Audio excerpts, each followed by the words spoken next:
and welcome to Something Witchy, a Sabrina the Teenage Witch rewatch podcast. I'm Laura Cotter. And I'm Skye Orchard. How you doing today, Skye? I am doing okay. I impulse booked myself a trip to Scotland in August as a treat.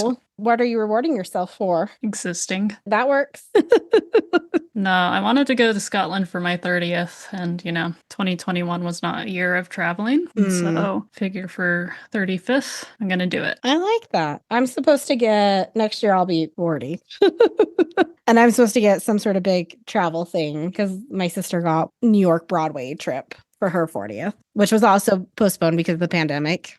So how long are you going to be in Scotland? Do you know yet? So far, I have booked hiking through the Isle of Skye for 7 days. And then I'll do like Edinburgh and Glasgow and such. So maybe 2.5 weeks. We'll see. Try and do probably as long as Turkey. Nice. Did you already request the time off? We have the week I'm hiking as our full all-company off week. And then I told my manager that I'm just going to Scotland and have fun without me. And he was like, okay. Nice. I love that. That'll be super fun. We will need to record ahead of time. Start doing it now. Proactivity? It will take us that many months to create a buffer again. Probably. All right. Our question this week, 3 parts. The first part was going to be Disneyland or Disney World. You've only been to Disneyland. Correct. As we just discussed before you hopped on. I've been to both. I've only been to Disney World once. I prefer Disneyland. I feel like Disney World's too much. That makes sense. Yeah, it's overwhelming and it's so spread out. I feel like Disneyland's easier to handle. I think it's also, it's what I grew up going to as a West Coast kid. Everybody like west of the Mississippi goes to Disneyland. Everybody east goes to Disney World. So, Disneyland then, what is your favorite ride? Or what was your favorite ride as a kid and has it changed as an adult? Space Mountain, which is now the Star Wars version of Space Mountain. Same forever and always? Never changed? Yes. Mine was Matterhorn as a kid. I still do like it as an adult, but it's a little less forgiving on your back. Yeah, and those bobsleds can be awkward, like sitting right next up to someone. Yeah. So as an adult, I prefer Big Thunder Railroad.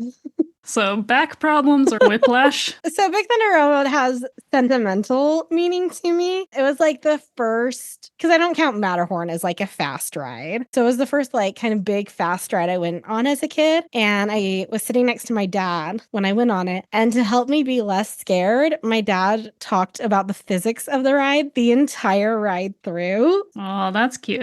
So every time I'm on Big Thunder Railroad, I think about my dad and think about him talking about now, lean this way because the forces are pushing you this way.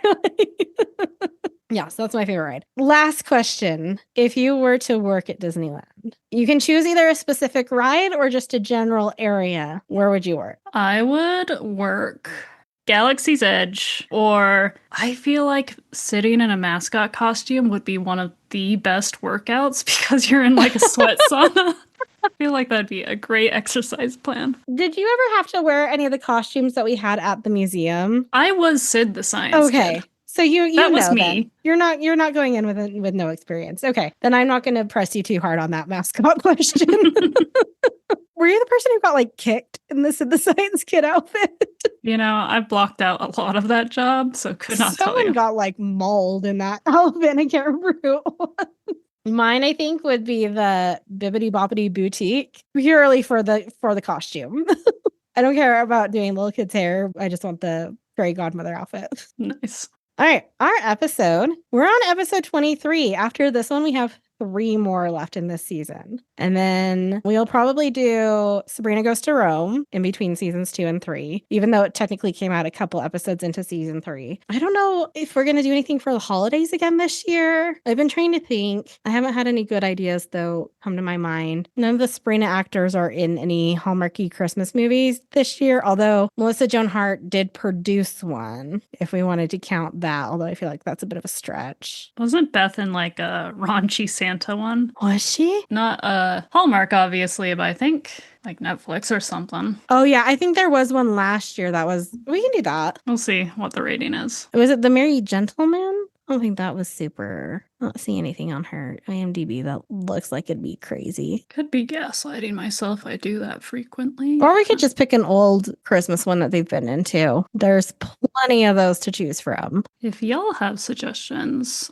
Yeah. on what you would like, because we'll definitely need to have a couple of minis soon as y'all prepare, especially since I disappear for a month for work. Oh, The Merry Gentleman is the Netflix one. It's rated TV 14. Oh, that's not bad. It has Chad Michael Murray in it. Okay, we're definitely watching that one. We'll look up and see what other ones they've been in and maybe come up with a couple of different Christmas movies to watch. That's the plan. And I'll try to think if there's any little games we can play. I don't know if there's been a lot more fanfics written between this year and last. You mean we didn't inspire more fanfics? We can check. I have not browsed AO3 recently for the Sabrina tags. I don't think I can do another round of real or AI because I did basically all the ones from seasons 2 and 3 that were hard. And then we have new characters coming up in season 4. And so that's going to prove difficult. I'll try to think of other fun games we can play. We're almost there. I'm proud of us. We only missed 1 week of recording so far. Wasn't it on your New Year's bingo to get through season 2? Yes, before January? to get through recording. Nice. Yeah. I knew we were pretty safe on that one as long as nothing went too off the rails. So that was Only not a slightly stretch off goal. the rails. You got to have some softball goals in there to like keep the morale up. Season 2, episode 23, Disney World. Our TV guide description. Her class goes to Disney's Animal Kingdom, where Sabrina turns Libby and Valerie into zebras. Our streaming description is a school trip to Disney World becomes yet another test for Sabrina on the road to her witch's license. I think I like TV Guide. Oh, I was going to say streaming. Okay, give me your reasons. Because it sets your expectation that you're not getting the full Disney World experience, that you're just going to see Animal Kingdom. I was expecting a lot more of Disney World. I think Animal Kingdom had like just opened, and I think this was the promo for it. I like the streaming one because I feel like the Libby and Valerie into zebras is such a small part of it. It's bigger than that. It originally aired April 24th, 1998, after episode 22 that we did last week. Paramount Plus. Get it right. David Traynor returns as our director, and we have David Lesser as our writer. He also wrote for Coach and Who's the Boss. We only have 3 guest stars. First is Brian LaRosa as Tootie from Planet of the Apes, which I just realized is like kind of funny.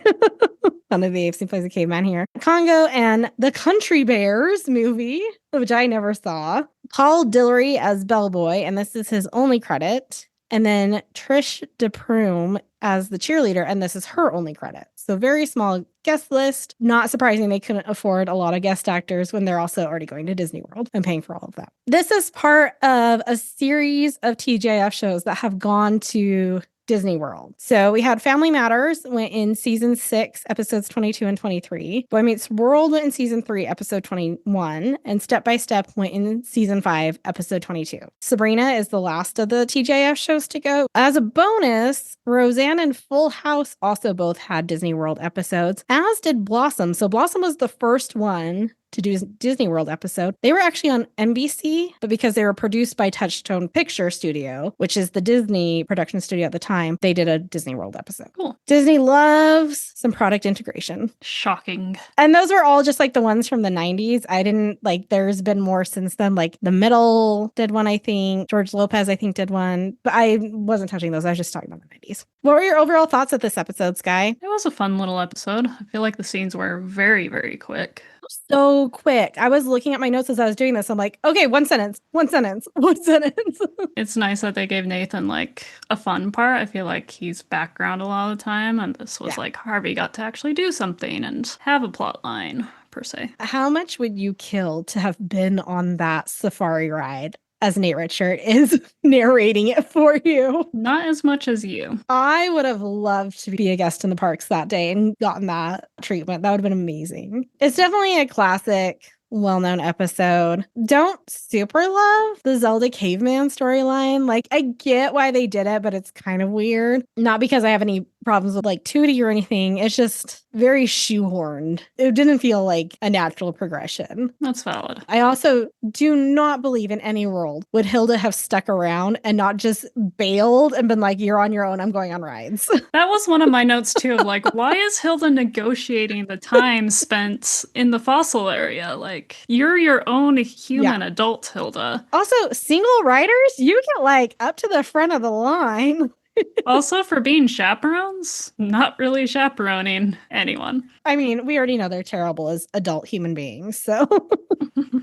All right, let's get into the episode. We start with our cold open. Mr. Kraft stops Harvey from playing hacky stack in the hallway with some friends and tells him to go study instead. What is this obsession you young people have with joy, he asks. Oh, Mr. Kraft, anything that brings happiness. Quizmaster tries to sell Sabrina candy and also warns her there is a big exam coming. It doesn't involve changing the Earth's orbit, does it? Because the last time I tried that, a little thing called El Nino happened, chimes in Sabrina. He can't tell her when, but he can tell her where. Mr. Kraft comes wandering by and Quizmaster snaps his finger, causing him to yell, "Class trip to Florida." Another snap, and Sabrina exclaims, "We're going to Disney World." Man, it would suck to be in that high school and not be in Sabrina's class. And you're just like, oh, why do they get to go to Disney World? Or like, what, juniors? The whole school did get the giant flan. So, or was that in her dream? Was that in the mirror world? Was that not in the real world? That was in Mirror World. Real World did not get giant flan. No flan for you. The whole school, though, did get chased by the fear monster. Oh, yippee. Congrats. Our outfit intro is a boxer outfit. And she says, put him up, put up your feet and watch our show. And then she does like a cheerleader kick. It was a very weird outfit intro. Also, if you're going to put up your gloves, put them up near your face, not your torso. Good thing she wasn't actually fighting anyone. Zelda and Hilda are packing to chaperone the Disney trip. Zelda is looking forward to the paleontology day. Hilda reminds her that the bones will be fake. They call to Salem that they're leaving, but they can't find him. But we see him sneaking in Hilda's bag. I love Splash Mountain more than life itself, Hilda says. And of course she does. Remember when we asked which side of the Civil War she would be on? Do we think she'd be one of those people on Facebook being like, how dare they change history by turning it into Tiana's Bayou? Song of the South is the best. I mean, if you don't know where Song of the South came from, if all you know about Splash Mountain is rabbits singing a song, it's a great ride. If you know where the song came from and the movie it's related to, then you're like, oh. This is a problem. Sabrina, Harvey, and Valerie are all excited to be at Disney, but the cool crowd doesn't seem to care. Valerie says she wants to be like the cool crowd and pretends not to care, but then they find out that Sabrina and Valerie are rooming together, and Valerie starts screaming and jumping up and down. Sabrina and Valerie are planning their day when there's a knock at the door for a room service. It's Quizmaster. Sabrina tells Valerie to go ahead so she can eat her licorice. And Valerie gives her a look, and I'm like, Valerie, you are the person who brought licorice to the canned food drive. You cannot judge Sabrina's licorice room service. You can judge that it's black licorice, though. But it's not for her, it's for Quizmaster. You can judge Quizmaster's taste as well. Yes. Valerie leaves, and Quizmaster tells Sabrina her quiz is to brew a potion that will turn herself into an animal and another potion that will turn herself back without using her finger. He gives her a list of ingredients that is mostly tropical plants, and she can't go on any rides until she completes it. So it's interesting that we learn the rules, quote unquote rules, where it's turn herself, and we're gonna throw the rules out the window in true Sabrina fashion. Also, the reason he gives her that she needs to be able to do this is it's because in case you're lost in an unknown land, your finger's broken, and you need to become an animal in order to survive. But you better hope it's a tropical land that has these exact plants in it. Unless the tropical plants turn you into like tropical animals. But if you're in the mountains, you get turned into like a moose. Maybe. Also, didn't we learn that you can do magic without your finger? Some people can. I don't know. If your finger's broken, just hope you can do magic without it. Next week, it's going to be something completely different.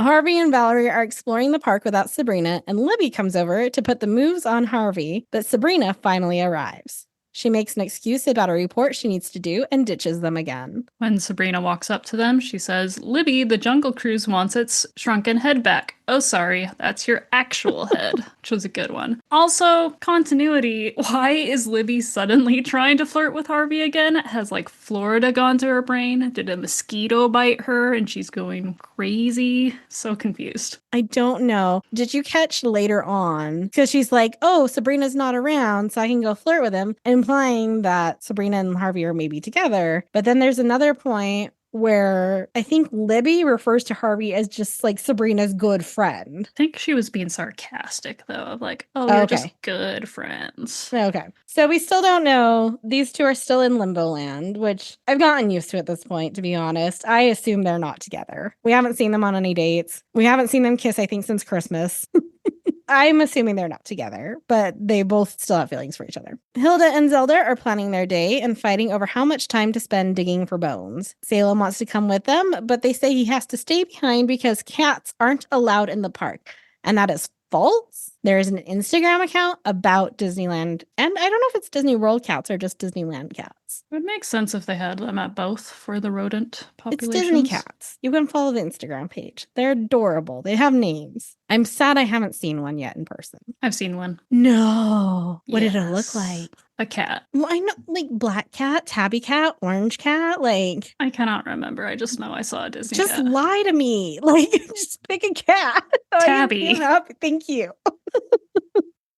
Just then, housekeeping comes in and Salem escapes. Sabrina is looking for plants, but Mr. Kraft accuses her of trespassing on park property. And she gives the excuse that she's looking for an ice machine. Zelda is digging for bones to Hilda's annoyance, but Zelda finds a real fossil. And this is the start of some very, very short scenes. Sabrina is again looking for plants, and Mr. Kraft scolds her again, but she zaps the little tiny ice bucket into the bushes, and she's like, I found it. Zelda is examining the bone closely. Hilda leaves to get bug spray. Livy notices that Harvey is all alone, and Sabrina is nowhere to be seen, except for that girl who the cheerleader chimes in, like, being like, you mean Valerie? Hilda overhears this conversation and zaps Harvey away to protect him, leaving Valerie and Libby alone together. Harvey has appeared as a safari guide on a safari ride. For those of you who have not been to Disney World but have been to Disneyland, this is very similar to the Jungle Cruise ride, where he makes corny jokes as they travel through the safari. And this is kind of where I got the idea of, like, what would your job be? Because I definitely thought you would love to tell the Jungle Cruise jokes, Skye. I don't know. I feel like there's no original content to think of anymore until they change up the Jungle Cruise. It's all been thought of. You don't get a workout sitting and making puns. All right. Okay. Fair. So when Harvey appears on the safari ride, he says, please keep your arms inside. If anyone has a pacemaker or smells like fresh meat, let me know. Libby and Valerie are still looking around for Harvey and decide to go look for him together. And Libby, like, she's a really good actress, I guess, because she immediately cheers up and she's like, yeah, let's go together. And, like, doesn't even, like, hint at being annoyed to be with Valerie. West Nile make you go crazy? I don't know. Maybe. But that'd be a real fast onset, West Nile. It's Florida. The mosquitoes are probably the size of those Disney cats. Severe, rare cases of neuroinvasive West Nile virus can cause mental status changed. Sure, let's go with that. Libby has West Nile. Canon. Sabrina finds and picks a star aster when Mr. Kraft finds her yet again in the foliage. Her excuse this time is that she was looking for a bathroom. Zelda casts a spell to make the bone tell her about itself. The bone makes grunting noises that Hilda interprets as bone cold. The spell is, of this bone there is much in doubt, so of yourself tell me all about. To which Hilda says, that poem was so bad you could get a grant. It's not a poem, Hilda. It's a spell. Also, I completely missed this part. When Hilda first comes back, she has, like, her Disney gear on because she hit the stores. And she said, I got you a personalized souvenir mug. They didn't have Zelda, so I got Pam. Libby and Valerie get off the ride, laughing and actually seeming to have a good time, to Libby's disgust. Harvey is still guiding the safari ride. This one he says, we're now approaching Hippo River. The hippopotamuses are among the most aggressive animals in the jungle. Fortunately, our Harambe therapists are working with the hippos to channel that anger. Hippos are scary. They portray them as nice little animals. They're terrifying. There are two animals you do not mess with. Hippos, if you're in tropical, and moose, if you're in mountains. I'm going to say any primate. also goes on that list. Even the cute little tiny ones that they bite. Anything that's human with a complete lack of any sort of like empathy. That's mean to monkeys. We don't know if they are lacking empathy. Maybe towards other monkeys, they don't give a crap about us. I feel like that's offensive to Coco, the gorilla. Rest in peace, Coco. Salem finds his way to the safari, but is scared off by a flamingo. And this cat actor gets an Emmy, retroactively. Such great acting. The best acting, better than Libby, of this episode goes to that kitty cat. I can't believe they got permission to put a flamingo and a cat together like that. That is insane. And they did this in a studio somewhere. Like, they don't actually have the cat in Disney World. So they had to rent a flamingo, bring it to the soundstage, trap the cat and the flamingo on the soundstage together. Get the cat to approach the flamingo, second guess itself, wait long enough for the flamingo to approach, hiss in terror, and then run away while the flamingo's just standing there. Do you think they just put the cat and the flamingo together and just waited to see what would happen and then wrote the script for it? And like, if the cat had attacked the flamingo, it would have been a different script. Maybe they're just like, let's see what happens. Like, what are your controls in the 90s for animal safety? Is the flamingo trained? Can you train a flamingo? I don't know. I've never seen a flamingo in a bird show. Let me call up Tracy Aviary. Can you train a flamingo? You get on that. Okay. I'll make some inquiries.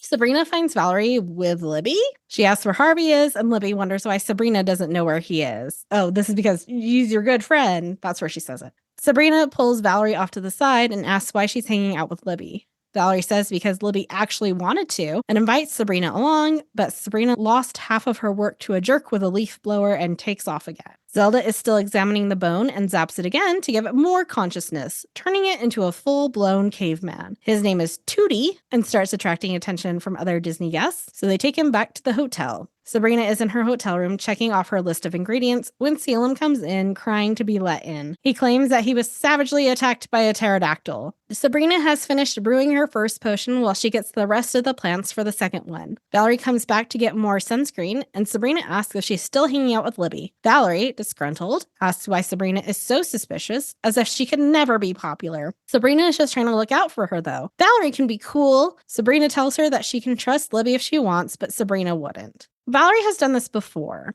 where she's just completely forgotten everything horrible Libby has ever said or done in the past and seeks validation from Libby while ignoring the one person who's actually been her friend. This is what drives me insane about Valerie. Because if Libby actually invited Valerie into her group, she would drop Sabrina like a hot potato. I feel like the animal Valerie should have been turned into is a goldfish.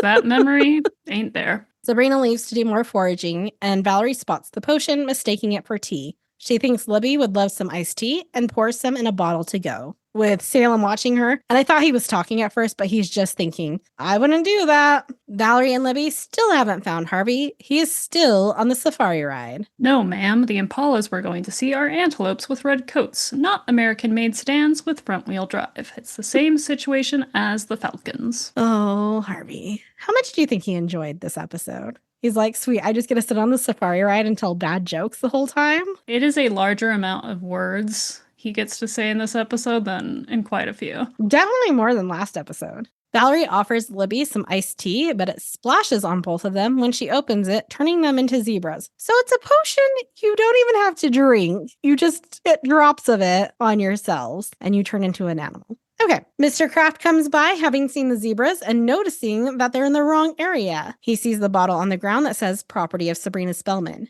He knew she would be involved in something weird. Salem is eating his third jar of macadamia nuts from the minibar when Sabrina gets back. Some squirrels broke in. I'm just tidying up. Which, they all know Salem. No one's gonna believe that lie. She still needs one more plant, but wanted to apologize to Valerie. She sees that the potion is missing, and Salem tells her that Valerie took it. Sabrina runs out to find Valerie just as room service arrives for Salem. After hearing that the potion can turn people into animals, Salem goes, people into animals? Why am I finding it hard to summon sympathy? And his room service is carp, and more carp. What room service offers carp? Florida room service. Disney room service. I guess Disney's one of those places where, like, if it makes you happy, they're gonna find a way to get it to you. If you wish upon a star. Oh, hold on. I need to take a picture of this cat, right, real quick. Lizzie, do not bug her. Lizzie, let her sleep. You need to leave that in. The cats are all going insane. They're like, this is the wrong night for you to do this. The routine ain't routining anymore. Hilda and Zelda are watching Tootie destroy the hotel room. He is grunting, and Hilda interprets that as him being hungry. Zelda decides to go back to where they found him to analyze the soil to find out what he would eat, leaving Hilda to keep an eye on him. Does Zelda know nothing about her sister? Really makes you wonder. Zelda is one of those book smart, not street smart people. Sabrina is running around yelling for Valerie when Mr. Kraft appears with the empty bottle. He says that he found it by 2 zebras. Sabrina makes up an excuse for why she wants to know more about the zebras. She's looking for Valerie and happens to know that she's a real zebra fanatic. It's a real problem. There are no support groups. Gotta go. Mr. Kraft is still suspicious because there are support groups for everything. Mr. Kraft may be one of my favorite parts of this episode because he's like so close to like getting that there's something crazy going on, but he just like can't. He refuses to let himself make that leap to magic. Also, like, everyone's established it's warm outside, right? They're in like tank tops and shorts. And Mr. Kraft is in like a full windbreaker, long sleeves, long pants, multiple layers outfit. He's the opposite of those guys in Utah that wear shorts all winter long. He's the opposite of that. Maybe he's just really worried about bugs and West Nile virus. It's true. He doesn't want to go crazy like Libby. Hilda and Tootie are watching Petticoat Junction on TV. Petticoat Junction is an American television sitcom that originally aired on CBS from September 1963 to April 1970. The series takes place at the Shady Rest Hotel, which is run by Kate Bradley, her 3 daughters, Billy Jo, Bobby Jo, and Betty Jo, and her uncle, Joe Carson. The series is one of 3 interrelated shows about rural characters produced by Paul Henning. Petticoat Junction was created upon the success of Henning's previous rural-urban themed sitcom, The Beverly Hillbillies. The success of Petticoat Junction led to a spin-off, Green Acres. Number 1, that's too many Joes for one sitcom. Number 2, the minute you say Green Acres, I start singing the theme song in my head. Sabrina comes in telling Hilda what happened to Valerie and Libby. You think that's bad? I once turned the entire USC marching band into garter snakes. Of course she did. She doesn't say anything about turning them back. She does not. Sabrina needs a clamshell orchid for the turn back potion. Tootie pipes up and Hilda says he can help them find it. All 3 of them go out to find the plant. Harvey is still on the safari. This line is, the black rhino you see on your left is named Tiffany. Tiffany's turn-ons include volleyball and Judith Cran's novels. Her turn-offs are war and people who smoke. No, sir, she's not waving at you. Tootie points out where Sabrina can find an orchid, but Mr. Kraft appears before she can get it. Sabrina hides the ingredient jar behind her back. Hilda and Tootie catch up with her, and Sabrina gives the excuse that Tootie is Hilda's new boyfriend. And even though we just saw that Sabrina couldn't grab the orchid, in the next scene she has the orchid. And she puts it in the potion. They've also magically found the zebras. I don't know how they knew where the zebras are, but they've been found. We have a very bad green screen effect where she flicks some of the potion onto the zebras, and Valerie and Libby turn back into human. Let's hope this works. I don't think being a zebra is going to help Valerie's self-esteem. Salem looks around the hotel room filled with plates and glasses from room service. He asks what lessons we've learned, and we've learned that 14 shrimp cocktails should not be accompanied by an entire shepherd's pie. This is after he's also had carp on carp on carp and 3 bottles of macadamia nuts. And that's all that we've seen. I bet you he ate that licorice after Quizmaster left. Probably. Libby and Valerie are trying to explain to Mr. Kraft they have no idea how they got where he found them or why their mouths taste of grass. Mr. Kraft thinks he knows and uses the excuse Sabrina gave earlier of Valerie's obsession with zebras. Libby immediately turns on Valerie. Mr. Kraft and Libby go to ride the safari ride, and Sabrina comforts Valerie. I'm uncomfortable with Mr. Kraft and Libby's relationship at this point. They like loop arms as well. Like, no touching. They do. Wonderful actors. Love how well they play it. I wonder how much those two just like spent cracking each other up. I'm betting that's what it was. Sabrina comforts Valerie and they both apologize to each other and decide to go on a ride. Sabrina and Valerie run into Hilda, Zelda, and Tootie. Zelda asks where Harvey is, but Sabrina and Valerie don't know. Hilda suddenly remembers what she did and zaps her finger. Harvey has come to the end of the safari ride just as Libby and Mr. Kraft get to the front of the line. The magic hits him and he realizes he's not a tour guide, but he can't stop talking like one. And his final line, that concludes our trip through the Harambe Reserve. Please make sure you take all your belongings with you. And to that couple who taunted the mandrills, that stuff will come out with a little club soda. And then he says to Mr. Kraft, I'm near a termite mound that antelopes use as a lookout post. Help me! Harvey finds Sabrina and Valerie. Valerie asks, weren't we forbidden to do any missionary work on this trip? Where did that come from? What's the story behind that? I can absolutely see Valerie being part of some weird religion where they dress up in safari guide outfits. I was trying to combine the words safari and Scientology, and it's not working. Safaritology. Safariology. Make that a quiz. Safaritology or safariology? Okay. Sabrina gets them all lemonade served by Quizmaster. She passed her test, and then he jokes that now she has to spend a night alone in Antarctica, and then continues the joke was, oh, I'm joking, it's a week, and then laughs, and Sabrina's unamused. Still questioning how she passed this test, but whatever. I mean, I guess it didn't say she had to turn herself into the animal. It just said you had to make a potion that was capable of turning you into an animal. And then a potion that could turn you back. It did say she had to. It did? Mm-hmm. We all know how much the other realm cares about the well-being of mortals. And they're like, oh, you want to use mortals as your test subject? Sure, that counts. Sabrina asks Hilda and Zelda if they turned Tootie back into a bone, but they couldn't do that to him. So they cleaned him up, taught him some English, and found a place for him. Mr. Kraft goes up to a stand to get a drink, and there is Tootie working. However, he only knows how to say ice or no ice. In the end tag, Mr. Kraft is talking with Tootie about Hilda and how strange she is. Tootie grunts in agreement. Then Mr. Kraft talks about Sweden and recommending a dentist to Tootie. So imagine you're a caveman. Yeah. You were a bone for however many thousands, millennia of years there. You get a second chance at life, essentially. You're immediately thrust into the capitalist cog machine of Disney World. You don't get to go see the world. You're stuck as a salesperson. Flip side to that, would you be okay with capitalism knowing that, like, the food we have is so much better and more accessible now? The healthcare is so much, well, maybe not accessible, but it's better. Antibiotics exist. For now. So would you just be so overwhelmed by the amount of, like, advances and the improvements in the world that you wouldn't even notice the capitalism part? I don't know. I think he should at least get a day to go see what's out there besides a drink stand. He is going to work his way up that corporate ladder. He's starting at drink stand. Next, he's going to be, vice president of beverages. Especially if he can just be a grunting yes man. He's a white male. He's going to go far. Congrats, Tootie. Oh, all right. That was our episode. That was fun. I enjoyed that. The next episode is season 2, episode 24, Sabrina's Choice.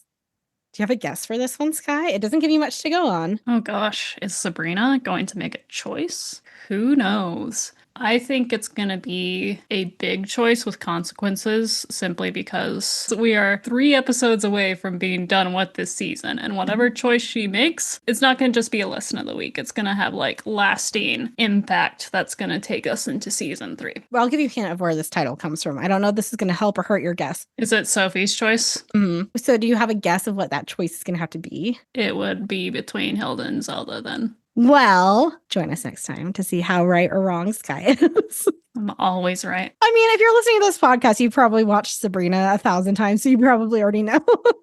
There are still some episodes that I forget. Until next time, please like, share, rate, and subscribe to this podcast. Oh, before we go, I want to shout out some new states that have shot up in the rankings. Hold on, let me pull up the stats.